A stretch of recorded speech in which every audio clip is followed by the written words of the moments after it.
जादू का तालाब। हीनू और पुन्नू गांव आए थे। गांव में खूब मस्ती भरे दिन गुजर रहे थे उनके।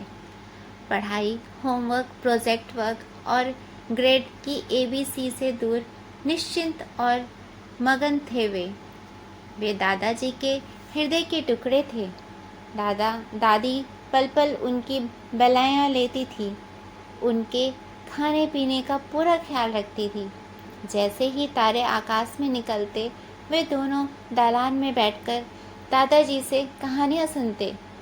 दादाजी की कहानियों में फैटम, बेताल, चाचा चौधरी, नौडी, बाब नहीं होते थे, होती थी परियां, राजा रानी की कहानियाँ, राजकुमार, नीला सियार, चूहे कबूतर की दोस्ती की कहानियाँ। ये सब उन दोनों के लिए एकदम नई बातें होती। मज़ेदार, जिज्ञासुपूर्ण, संदेशपूर्ण ये कहानियाँ हीनू पुन्नू को रुलाती, हंसाती, डराती और शिक्षा भी देती। आज शाम एक कहानी दादाजी की पोटली से निकलकर आई दोनों के सामने। वो कहानी थी गांव के तालाब की। दादाजी ने सुनाना शुरू किया। बच्चों, गांव की शिव मंदिर वाला तालाब देखा है ना? उसकी कहानी सुनो, जो मैंने अपने दादाजी से सुनी थी। हिनू और पुन्नू की आंखें फैल गई। दादाजी की कहानी चलती रही। कहते हैं कभी इस तालाब को बगल के बगीचे में उतरी परियों ने एक ही रात में खोद दिया था। सुबह हुई तो यह देखकर गांव के लोग चकित रह गए। इतना बड़ा तालाब, साफ पानी और चारों ओर पक्के घाट। लोग डर गए इस जादुई चमत्कार से। गांव वालों ने मिलकर बगल में एक शिव मंदिर तैयार करवा दिया। कोई भी उस तालाब का पानी नहाने में उपयोग नहीं करता था। कुछ साधु एक दिन घूमते हुए उधर से गुजरे। लोगों ने उन्हें अपने डर और तालाब बनने की कहानी सुनाई। साधुओं ने वहीं डेरा डाला और दूसरे दिन तालाब की पूजा की। साधुओं ने तालाब में प्रेम पूर्वक स्नान किया और आंखें मूंद कर पानी में हाथ डाला तो उनके हाथ में पीतल के कई बर्तन आ गए, जो रसोई और खाना खाने के काम आते थे।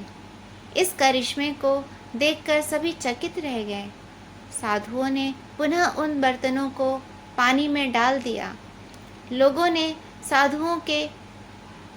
साधुओं से इसका कारण पूछा तो साधुओं ने बताया, परियों ने लोक कल्याण के लिए यह तालाब खोदा है। गांव वाले, बाहर से आए व्यापारी, साधु महात्मा तालाब का स्वच्छ जल पिए, स्नान करें, बर्तन निकालकर रसोई बनाएं और जाते समय पुनः बर्तन को पानी में रख दें। किसी ने एक बर्तन भी चोरी की तो फिर तालाब में कभी भी कोई बर्तन नहीं मिलेगा और तालाब सूखता चला जाएगा। कई वर्षों तक ऐसा ही हुआ।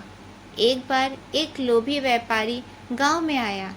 जाते समय वह तालाब से बर्तन लेता गया। तब से यह तालाब छोटा होता गया। इसका जल गंदा हो गया। घाट टूट गई। यह किसी उपयोग के योग्य नहीं रहा। कहानी सुनकर हीनू और पुन्नू बहुत दुखी हुए।